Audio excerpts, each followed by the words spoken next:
Hey, welcome to another edition of the Nonprofit Leadership Studio. It's another year, and we're real excited about this. We have a studio audience today, people sticking around to see what's going on, and then a little pizza party afterwards, so we're excited about that. But to start off the season, we're going to be talking with my good friend Naomi Madrid, who's over at the Crisis Hotline. We're talking about leadership and everything that goes with that. Naomi, thanks so much for being here with us today in our studio. Thanks. I appreciate it. Yeah. If you were writing a book, Naomi, about leadership, what would the chapters look like for you? Well, I think the first chapter would talk about developing trust and credibility. Yeah. The second would be sharing the vision, having absolute clarity. The third would be coaching, mentoring, communication, and listening. The fourth chapter would be making decisions, being held accountable. And the fifth chapter would be kind of keeping it all under control and maintaining a focus for the future.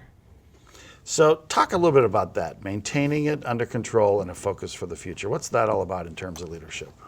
Well, it's about making sure that the vision you have, that strategic thought process for your organization, that you've taken the first four chapters. Mm-hmm.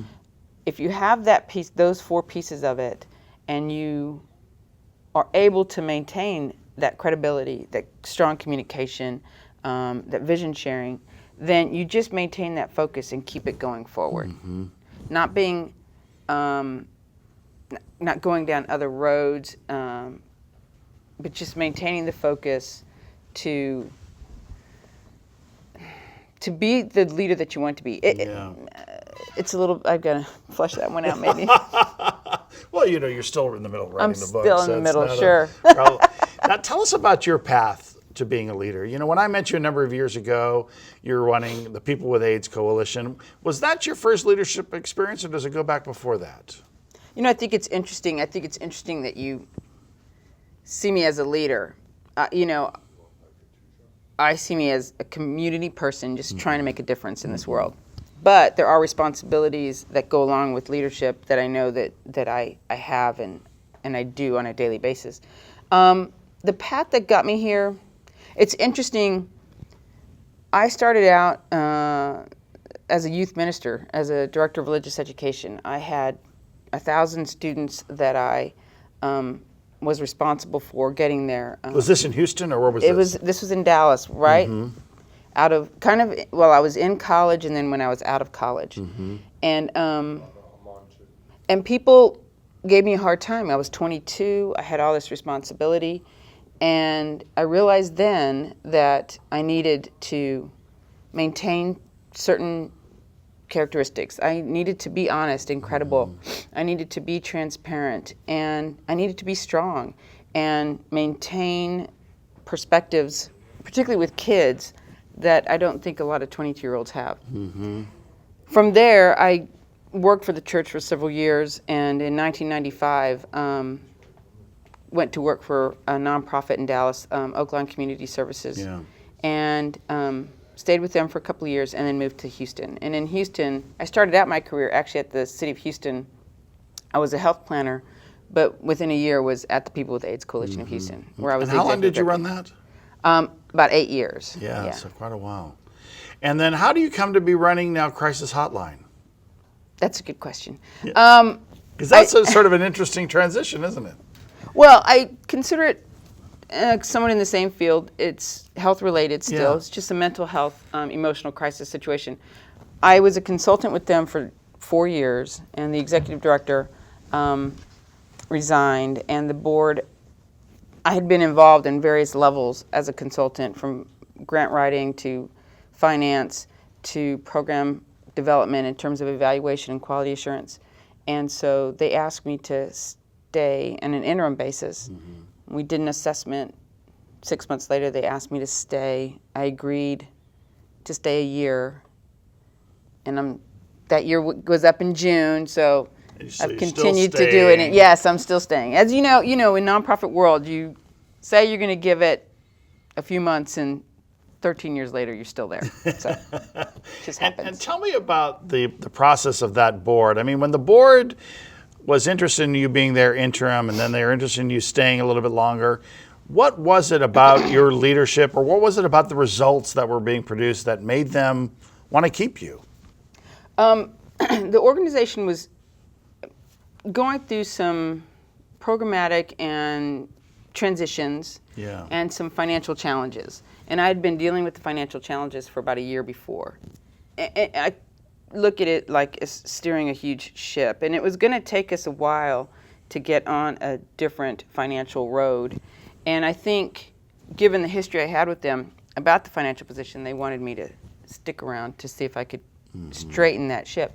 And and we're in a much better position now. Yeah. So, and it's exciting now. I mean, I spent the first year really reorganizing the organization itself, the staff, identifying our specific programs that we were doing, and now we're kind of looking at some growth opportunities and different things. I was talking to another nonprofit leader yesterday or the day before, actually, and we were talking about boards and their interest in fundraising. And when you and I are on boards, we're also interested in that organization raising money. Do you think that supersedes everything for a board many times, that when they're interviewing someone to be the leader of the organization, that they care about the ability to do fundraising maybe more than anything? I think ideally they should. Yeah. I would have loved if that had been the first question I was asked. I think if you have a well-developed board, they know that that's what they should be looking for in a leader. I have those conversations like you with other executive directors and other board members and ask, well, who's going to do the fundraising? I think the board at Crisis Intervention is probably a little bit less. They didn't ask specifically about the fundraising piece, although they also knew that I had done and was doing and continued to do the grant writing and had diversified the funding base. So so it was a different kind of process to get me in terms of fundraising. But do I want them to prioritize fundraising as the number one activity? Yes. Are we getting there? Definitely. Yeah. And it allows you to do everything else, doesn't it? If you're a good fundraiser, you get to be involved in everything else because now you have the funds to be able to do it. It's very hard for an organization to meet its goals without that fundraising. Right. Well, you can't. You can't. You It's can't do just- it. I mean, you You need the close money down in order to do without it. Right. fundraising. Yeah. Very good. There's no doubt about that. One of the special topics that we wanted to talk about in this class is diversity and diverse leadership. I know that for you, LGBT topics have been sort of part of your life. And how has that worked for you in terms of leadership? And has there been any, what are sort of the struggles there in our community around leadership and LGBT issues? Well, it's interesting. I am gay.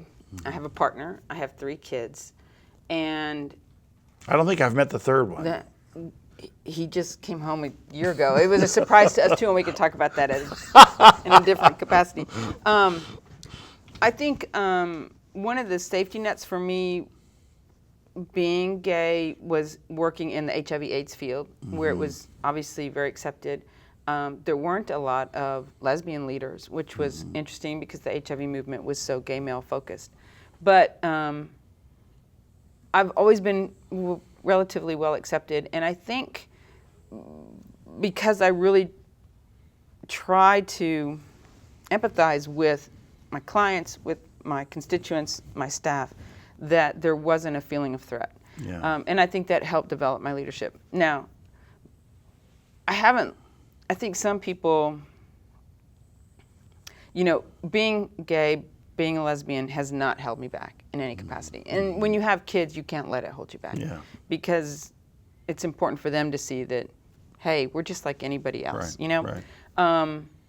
But it comes up in certain instances. You go into meetings and you wonder if people are going to say something that might be derogatory, and how will you handle it? And I try to represent Does the that community happen? well. Do you go into meetings sometimes and something derogatory is said? Oftentimes it's a comment that's, they don't intend to say it, and it can be a little difficult. Some things that people say now might have been sort of generally accepted 5 or 10 years ago, Right. and they're no longer sort of accepted anymore. That's part of it as well, right? I still think in Texas we still have a little bit of a conservative culture. So certain arenas, certain funders, I'm not going to wear my pride pin. Yeah. I'm not going to go into meetings waving Right. my pride flag. Some people say they can tell right up front that I'm gay. Other people can't. So if it's an issue and I have to address it, I will. But for the most part, lately it's been easy. I try not to let things hold me back. Has it impacted your leadership style in any way? That is, as you go to hire, as you go to manage employees, it's just part of who you are, or is there an impact? I think it's interesting you should bring that up. When I worked for the People with AIDS Coalition of Houston, when I was the executive director there, it was just assumed when you hired somebody, you could talk about how comfortable are you with diversity? How comfortable are you with the gay, lesbian, the GLBT community? And that was okay. You almost expected that. I recently did some hires at crisis intervention, and didn't know if I could ask those questions. Didn't know if I could figure out how comfortable would they be. What if I hired them, they didn't know I was gay, and then they came, they became employees, and they were really uncomfortable with it. So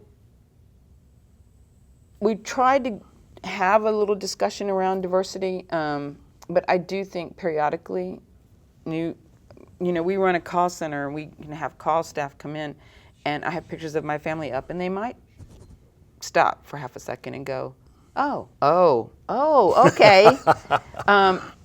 And, people might ask questions, how easy is it to be gay? It's very easy. It's not a difficult piece at all. Yeah. So. It works. It works for me. Yeah. When you think about your leadership style and other nonprofits around the city of Houston, you've been a consultant. You've seen a lot of them in action. Would you find that your leadership style, does every good leader work everywhere? Or do you think there are different leadership styles for different types of organizations? I think there are different types of leadership styles for different organizations. I tend to lean towards smaller organizations with smaller staffs where I can be more involved in understanding the programmatic pieces of it, so that when I speak on the issues or I speak on behalf of the organization, I really feel connected to the client and to the staff and to the program. So a larger organization that has multi-levels, that have staffs of 800, I don't know that that's been my driving passion in terms of leadership. And have you seen that leadership style of yours develop over the years? Are you a different leader today at crisis intervention than you were at People with AIDS? Yeah. First of all, I've matured. Yeah. I take things in stride much better. I'm not so much concerned about, it sounds terrible, hurting people's feelings as much. Yeah. If you're not doing the job, you're not doing the job. Yeah. It's time to leave. That's a hard thing, I think, for nonprofit leaders to understand sometimes, and for nonprofit staff to understand, right? We're in the nonprofit world. We're here to do good. Why would you get mad at me for not doing my job? I have a good heart. Because it goes back to accountability. It goes back to transparency. It goes back to, nonprofits have they need to be held accountable to the community at large that we serve. It's just common sense. I heard someone the other day express it in terms of we steward all these donors. We try to be nice to all these donors because they're giving to our cause. And part of following up on what they want is doing the right job. They're basically donating so we get this job done. We don't have time to do other things. We're taking care of business. Right. We just can't take, at crisis intervention, the services we provide, which are focused on crisis, and we answer the hotline and take several calls. Recently, one of the call situations, we could tell that the call counselor just was not responding within the model that we're supposed to do or credited to do. And we just can't afford that. You know, we have to pull those people aside and say, you either do it this way or you don't. And I think that is a leadership piece, being able to make that determination and say, we can't do it that way. And I think that is the difference between some program staff members versus being the head of the organization and taking that accountability. What's your biggest challenge as a leader? What's the hardest thing to do? You know, quite honestly, for me, it's leaving it at the office when I go home. You know, I never thought I would be a workaholic, and I am. You're like doing work while you watch TV, though, right? I mean, we've talked about this before. You're always working. I have 3 computers, and so, and now I've got everything syncs to my phone and my Mac Air and my Mac this, and so anywhere and other I go, people say that's crazy, and then you and I would say, isn't it wonderful that I all do it this all. It's wonderful for me. I think that too. I go though. on vacation. I still have access to everything. But I think, you know, that's also the difficult part is always being on call. I'll give you a quick example. I went on vacation a couple of weeks ago. I promised my partner, I promised my children, it was going to be 5 days of just focusing on them. We sat down to dinner on Monday evening, and my phone went off. Boom, Robin Williams had died. I was like, oh no, Robin Williams died. Not 15 minutes later, boom, of an apparent suicide. Well, then things started exploding for us. Channel 13 calls, Fox calls, the staff's going, what are we doing here? Our calls and text messages quadrupled within a 24-hour period. And I was supposed to be on vacation.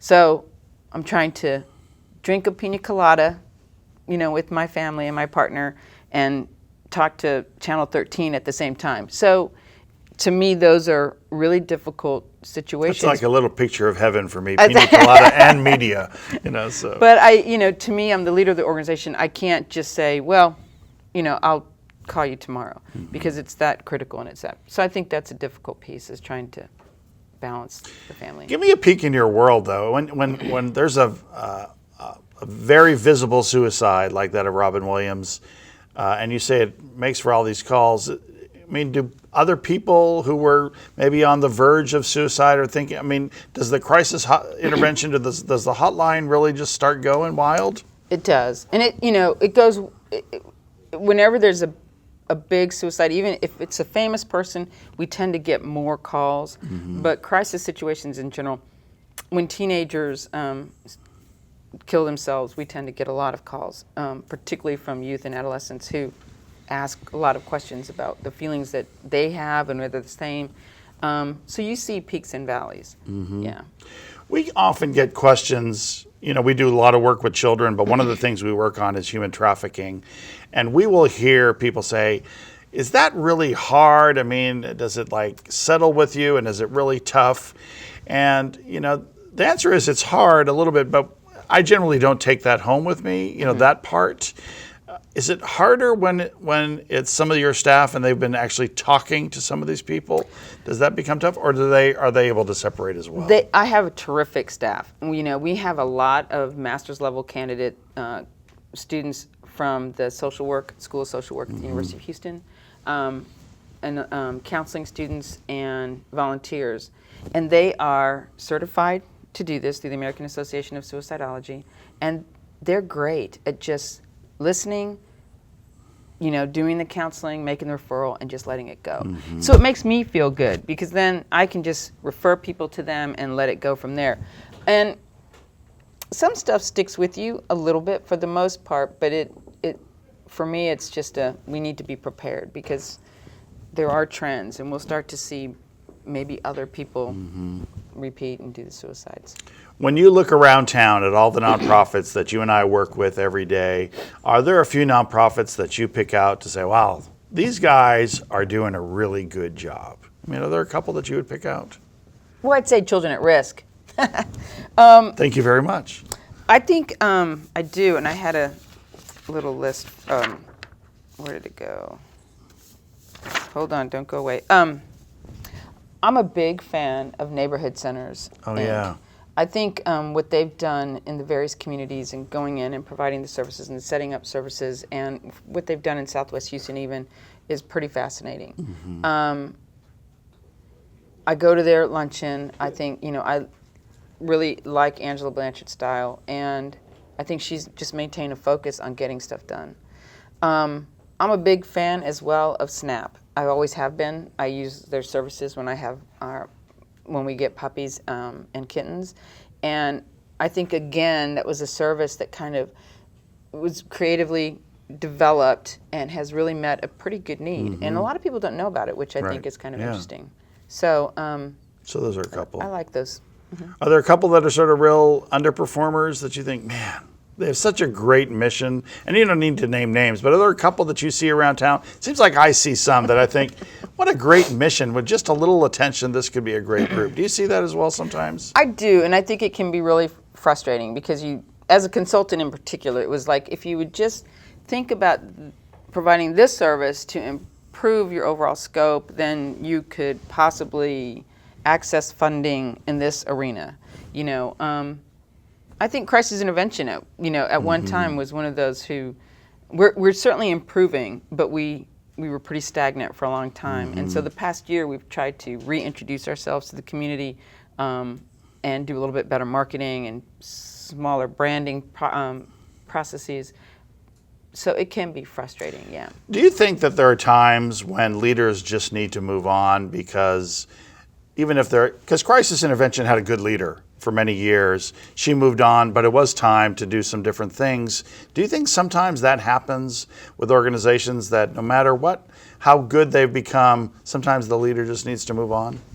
I think with some organizations that is true. I mean, there's the nonprofit life cycle, and when you get to that stagnant place, and we had a lot of strategic meetings about that aspect at crisis intervention. Were we stagnant, and what was the stagnation, and how to make that change? We didn't talk specifically about changing leadership, but that is an option, definitely. Yeah. I'm going to ask some of the questions that students are tweeting in. Here's one. Elizabeth asked this question. She works for a church, and she wants to know if accountability is held as high in your organization as it is in other nonprofits that you've worked for. I mean, talk about different levels of accountability for staff, for funding. Well, when I was with the People with AIDS Coalition in Houston, it's kind of interesting. We were probably 75% federally funded, which creates a different level of accountability because the federal funders require a different kind of reporting mechanism. At crisis intervention, less than 10% of our funding is federal or state, so the reporting requirements are very different. So our accountability really at crisis intervention goes to our individual donors and private foundations, where we get the bulk of our money. So that's a very different type of, they don't ask a lot of questions, so I'm constantly trying to feed them information so that they know what we do, how we do it, what is our impact in the community. And we've made changes at crisis intervention to have better outcomes and better evaluation methods and try to measure client satisfaction, which is difficult with an anonymous service. I also find that in the nonprofit world, if you're not as accountable, it catches up with you. I mean, I've seen organizations that were a little bit loose around that, but it always catches up with you, and it's not good. No, I mean, if you can't really prove or show the work you've done with the funds that you've received, then I think that's a problem. People start noticing.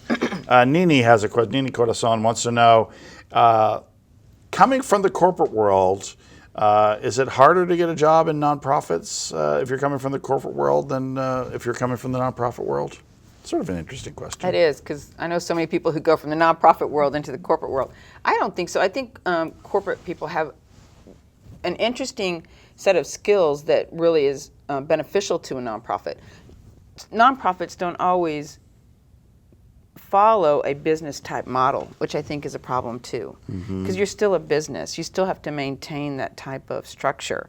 So in my opinion, having someone from corporate America can be helpful because they bring those skills and those techniques to an organization that might need more structure and more help. Monica Science has a good question. How do you persuade your staff? This is a great leadership question, I think. How do you persuade your staff to follow your vision for an organization? You know, I I generally, when you work with kids, 25 years ago, I had somebody tell me, if you're going to work with kids, you cannot lie to them because they will know. And they'll push you and push you and push you. So I've taken the perspective of really just being honest with people. And so I present my idea, my vision to the team. I have a team of about 8. And we talk about it and we discuss it. And we get to a place where we can have complete buy-in. But I'm completely honest about what the road's going to be to get there. Mm-hmm. Richard Kendall wanted to know, what are the most common kinds of crises that you receive calls for? The majority of our calls are mental health related, relationship problems, and then we go into suicide and third-party suicide calls. So, and that's on a general level. It differs with age ranges. Kristen Maher wants to know, what are some of the things, little things that you do for employees so that they understand that they're part of a team? What do you do for team building and teamwork? Well, it's interesting. We try to do off-site activities periodically. We didn't do a very good job last year at Christmas having a good, solid holiday party, so we're committed to doing something different this year for the holidays. I tried to incorporate different holiday traditions too last year. We had a menorah, we had a Christmas tree. We try to be cognizant of all of that.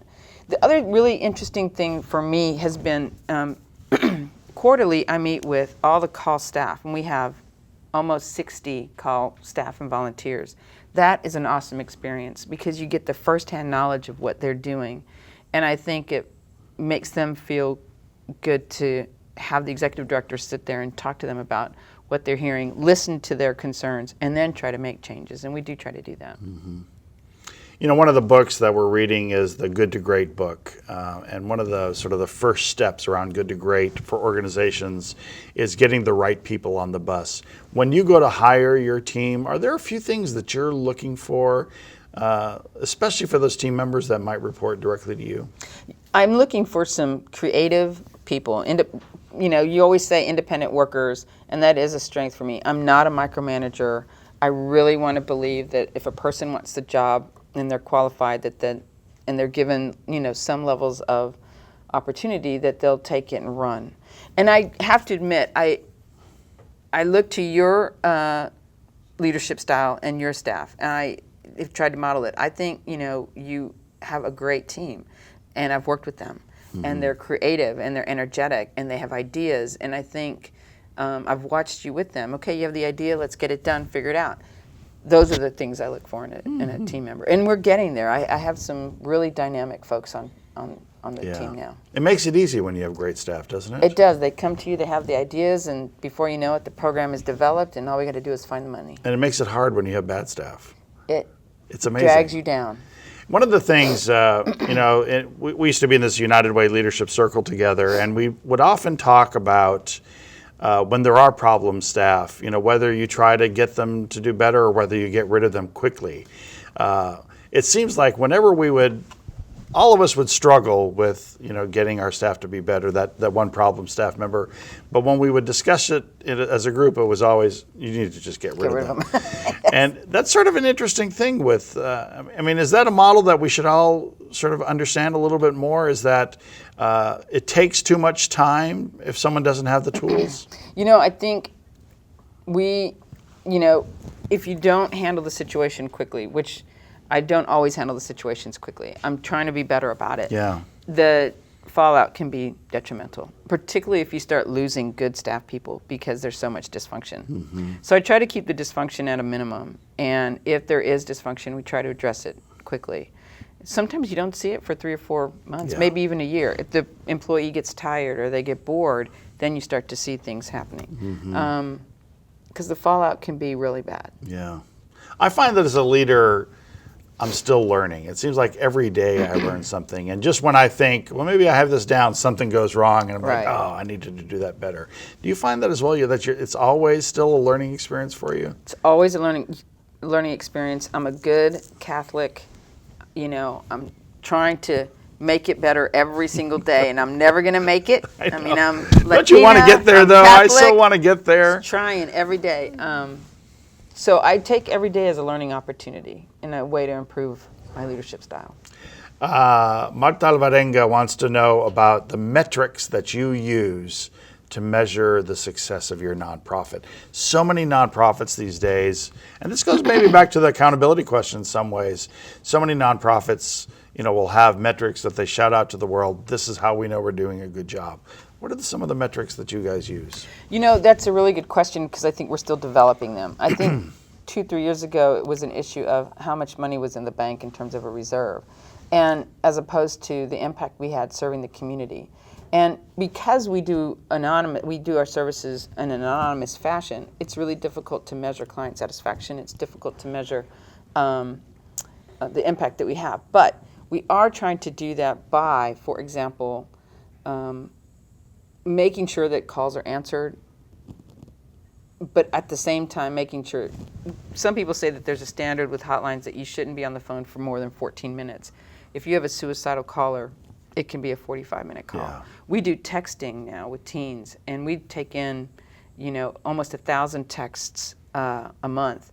Staff can do 4 texts at one time. A text can take 45 minutes to an hour and a half. So when we look at how we measure the success of our organization, we look at our answer call rate. We also look at our wait times and the types of calls that we're getting and the types of calls that we're answering. But I think there are other ways for us to measure additional outcomes. Mm-hmm. We take in about 110,000 calls a year. Wow. Not texts, just calls. And about 36% of them are people under the age of 29. There's a lot of college-age students and a lot of teenagers. So we're definitely looking at ways to figure out how we can measure our success. Jason Covington had a question related to this. He wanted to know, he said, you guys receive 250 plus calls a day. How many of those would you say are real crisis calls? That's an interesting piece because for a long time we have been taking what we call information and referral calls, and really 2-in-1 Texas United Way is the benefit, should be the recipient of those calls. So I met with United Way, and we are a United Way funded agency, and talked to them about, we're just going to send all those calls to you. So of the 250, probably about, and it depends on what you describe as a crisis, right? I'd say probably about 55 to 60% are probably crisis related. But the crisis could be mental health, the crisis could be suicide, the crisis could be domestic violence, the crisis could be, relationship, the crisis could be, they just got tossed out of their home. And those are generally the people that we get. So that's 100, 130, 140 calls a day that are, wow. Yeah. That's a great service for our community. 24/7. Does every city have this? Not every city has this, but for example, we serve as the Region 6 backup for the National Suicide Prevention Lifeline. So for Texas and the 4 other states that surround us, we answer those suicide calls because there are no centers to do that. And these are regional things that we do on a national thing that we do on a regional basis. I was in San Antonio this morning doing a breakfast speech, and afterwards someone was telling me that there's a rash of teen suicides going on in San Antonio, and that they didn't feel like there was a good crisis hotline. Is it some cities is the local hotline is just not as good? Is that part of the deal? Some cities don't have a hotline, and so if they're not calling the NSPL line and being routed to us, then they might not have that access. You think a place like San Antonio would do something like that? Yeah, I mean, it's kind of, we'll have to look into that tomorrow. Yeah. Samantha Coates wanted to know, are there any leadership techniques or lessons that you have learned, quote unquote, the hard way? Hiring practices are things that you learn the hard way. Yeah. What a resume says, what's presented to you in an interview it can be very different from what you get upon hiring. So I stick to a probationary period, really, and I've learned the hard way. I think other things I've learned the hard way is to not personalize things and to curb my temper on occasion. Early in my career, I would get angry easily, and I took things a lot more personally. And I don't do that as much anymore. Yeah. The hiring, it's hiring's a big one. easy to learn things the hard way. I learned early on about reference checking that when someone gives you a bad reference, it's like a little gift, and you better accept that someone just gave you a bad reference. You better understand that you Right. should not hire that person. Right. And I think it happened twice that I hired someone, but now if someone gives a little, I remember one time I hired a woman, and I may have talked to you about this before, and the reference was, she's a very nice young woman. Can you tell me she's a very nice young woman? And she told me this a couple of times, and that's all she would say. And I hired that person they lasted 6 months. Yeah. So it was, but that's a lot of grief for an organization, isn't it? 6 months is a long time. So Sharonda wanted to know, do you use a lot of volunteers in what you do, or is it mostly paid staff? The majority of our crisis counselors are volunteers. We have about 50. Our goal is to have 126. So if anybody wants to volunteer, call Crisis Intervention of Houston. Because the organization was founded by volunteers and was a volunteer-run program, I think, until about 2005. And then they hired staff. And the staff is to have consistency for the 24/7 period. So we do have a staff person on site throughout the day and night. But our goal is to be more of a volunteer-based organization. Tamara Hicks wants to know, as a leader, what's the most important thing that you offer as a leader? That's a tough one. It's a tough one. I think one of the things that I try to offer is the opportunity for a person to come on staff or even a volunteer. If they have an idea, I really want them to pursue it if it's going to benefit the agency. And I'm not a micromanager. And I don't know if that's, to be honest with you, I think that's something I'm processing right now. Is that good or is that bad? For years I thought not being a micromanager was a good thing. But if you have the wrong staff, You have to be a micromanager. then it can be a problem. Yeah. I think people often say, well, I don't like a micromanager. So, well, if you do your job, no one don't need it, right. No one will micromanage you. That's sort of how it works. Because really no manager likes to be a micromanager. No good leader, maybe. Well, Yeah. There's probably I think that's the difference. I worked between, at McDonald's as right. a kid, and there were some really bad micromanagers. I've had some there. micromanaging leaders in the past, or supervisors, I should say. Yeah. Nicole wanted to know, Nicole asked a bunch of questions today. I'm surprised I'm just getting to them now. Your degree in public health, how has that helped you be a leader? Well, I went into public health because I really thought I was going to stay in the field of HIV and AIDS. And so my area of study is in HIV and STDs. I think it's helped me now because, well, let me back up.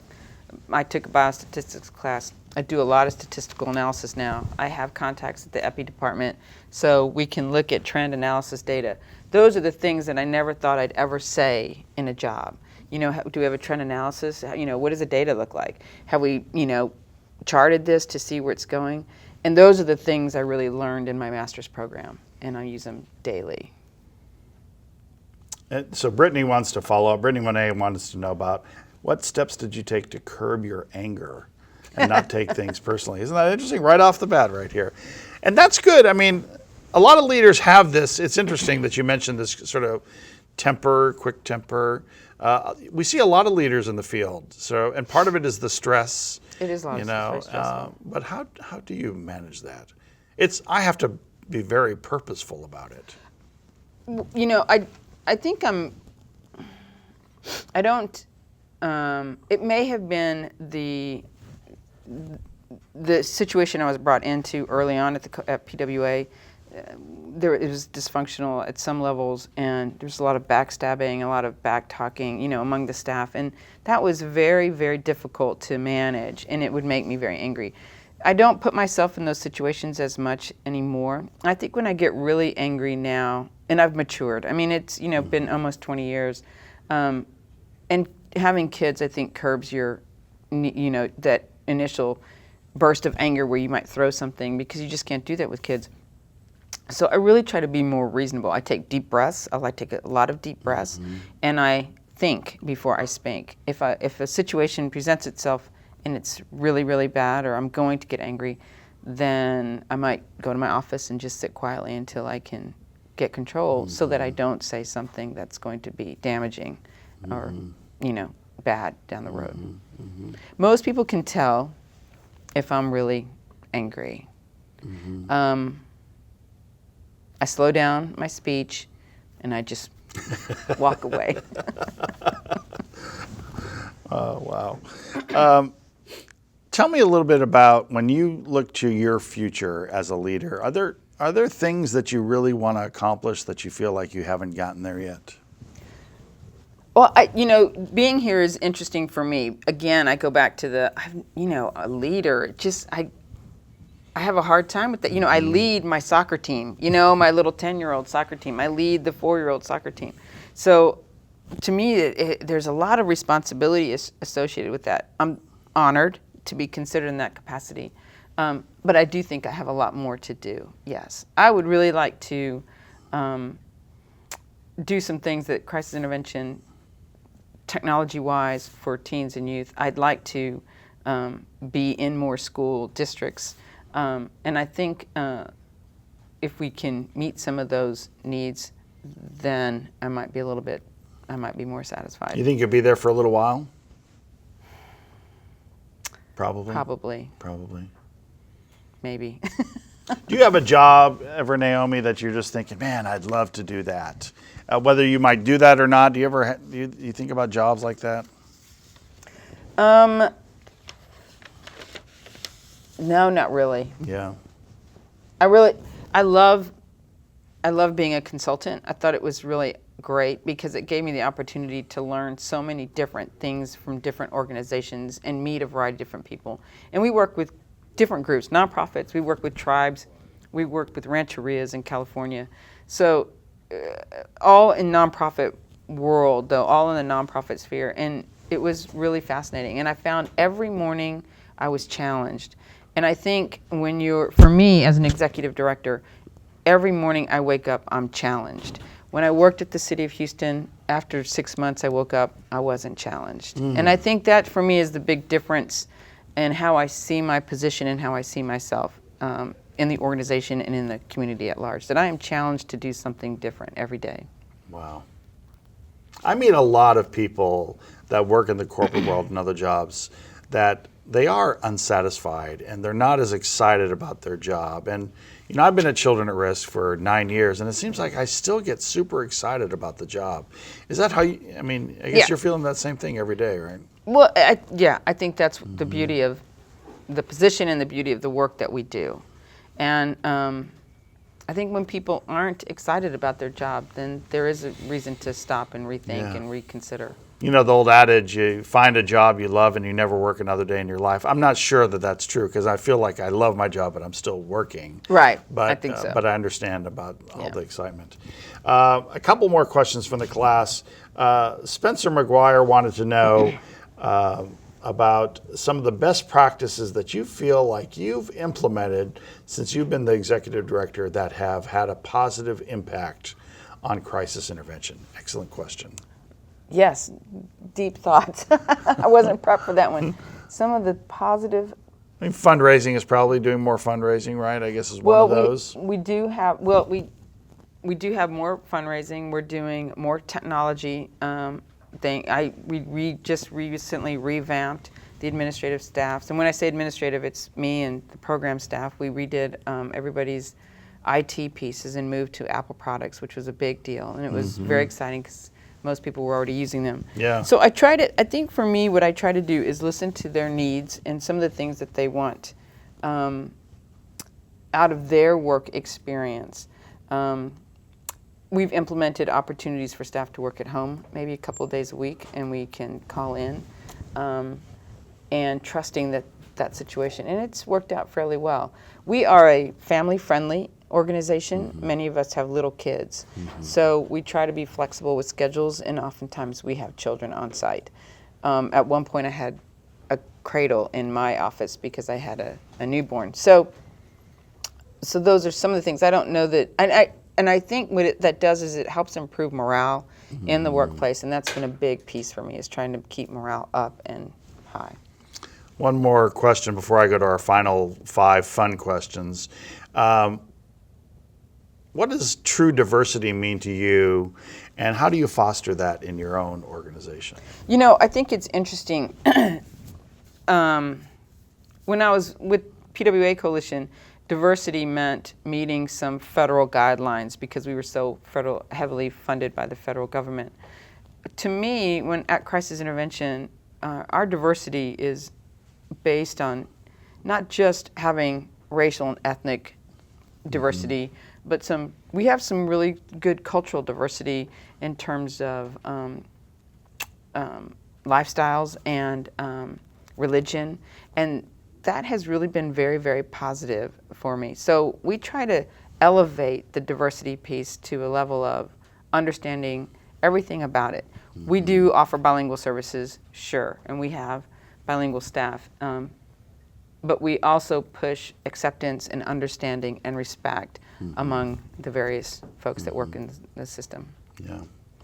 Yeah. Do you have work-life balance, Naomi? I try to have work-life balance. Yeah. I think if you ask my partner, she'd say no. No. Naomi does not have work-life balance. It is amazing to me how many women have sat in this chair and said, there's no such thing for me as work-life balance. If I'm a leader, I can't have work-life balance. But you try very hard still. I do. I was older when I started to have children, and so I think that's been a good thing on some levels. You still look like you're in your early 20s. I'm really old, I'll just tell you. I feel it. But I have young kids. I have a 10-year-old, I have a 3-year-old, and I have an almost 1-year-old. He'll be 1 next month. I'm involved in their activities. I'm committed to coaching their soccer. I'm committed to helping them with extracurricular activities. I don't do the homework. My partner does the homework. But and I just think that's important to be a part of their lives. They know the work I do. You know, my 10-year-old, I overheard him telling one of his buddies, he said, my mommy helps to make sure that kids don't get bullied. And that's his perspective. Wow. And it made me feel really good. He knows kind of what I do. He raises money for us on Lemonade Day. And so I try to explain to them that I do work a lot. They think I'm on the computer a lot. Yeah. So. Having fun, playing computer games, right? Right. Yeah. What's your favorite restaurant in Houston? Oh, Benji's. Benji's, really? Yeah, an original Benji's in Rice Village. I don't Not do the this Washington Washington. Ave. I'm too old for that. You have a favorite item on the menu? I like their steak. Oh, I'm a yeah. big, and I love their blood orange margaritas. That sounds fantastic. They are. I'm not sure if I was supposed to say that on live, but yeah. It doesn't matter. You can Go at least there. pretty much That's say. really awesome. And that's the best place for steak in town, do you think? For me, it is. Yeah. Do you have any other favorite steak places? No. No. Have you ever been to Underbelly? No, I have not been to Underbelly, but I was at Hey Merchant yesterday. Now, Oh, yeah. can I tell you I like something Hey funny Merchant. about that? And this, Yeah, go I'm ahead. not trying to slam Underbelly or anything, but I'm not trying to slam, but let me go ahead that and whole slam. area used to be the only That's- lesbian yes. bar where you could go dancing. So in my youth, when I was much younger, that's where we went. So I met a colleague yesterday at Hey Merchant, and I was like, Yeah, it's completely different. yeah, we've not really been, I don't know if it's a cultural issue that we just can't transcend that, but Okay. we're working on it. I won't go there then. I mean, I won't go there questioning. I will visit there personally, but I won't question. Do you have a favorite secret place, sort of a venue or park or some place in Houston that sort of is a secret that you think more people should know about? Well, there is a little divey bar in my neighborhood called the Cozy Corner, and it's great. Where is that? Where's your neighborhood? Can I say that with all these people who come to my house? I am in Southwest Houston in the Meyerland Westbury area. Okay, and there's a little cozy corner. Yeah, it's behind the, not really directly behind the Home Depot, off of Chimney Rock, and they redid their space, so it's a little nicer now. But you could just go there. They don't do fancy drinks. They're pretty hardcore. Just keep it simple. I went for a birthday and asked for Malibu rum and pineapple, and the bar, she was like, I'm going to serve it to you today, but don't ever ask for it again when you come back. So I was like, okay. She said that to you? Yeah, so just stick to the classics. Okay, you got to like a place that says that. But it's a really nice place. Yeah. And then I'll find our final question for the evening. When they make the Naomi Madrid movie in Hollywood, the life story of Naomi Madrid, who's going to play you? Well, ideally, I'd love for Angelina Jolie to play me. She's one of my favorites. But most You people... guys look alike. Thank you. I don't understand. All night. I don't understand why the studio audience laughed. I know. So. Most people think that Ellen DeGeneres should play me, but I'm really... Like she could dye her hair dark Yes. and then play you. Apparently we dance very similarly. Oh, yeah. Very good. Very good. I won't ask you to dance on Thank you. camera, so. As our first guest for the, do you have any parting words on leadership that you would offer up to students who really care about leadership in the nonprofit sector? I think I'm excited for this class. I'm excited to see people interested in being a leader. I really am. Again, I think it goes back to just my roots, but I think being accountable and having levels of transparency and really enjoying what you do just gets you to that point of leadership. If you love it, you're going to do it, and you're going to do it super, super well. Naomi Madrid is the head of the crisis intervention here in Houston. Thank you. Thank you so much for being a great leader and for being here in the studio. Thanks. All righty. And we will see you guys next time here at the Nonprofit Leadership Studio. I'm Bob Sanborn. Take care.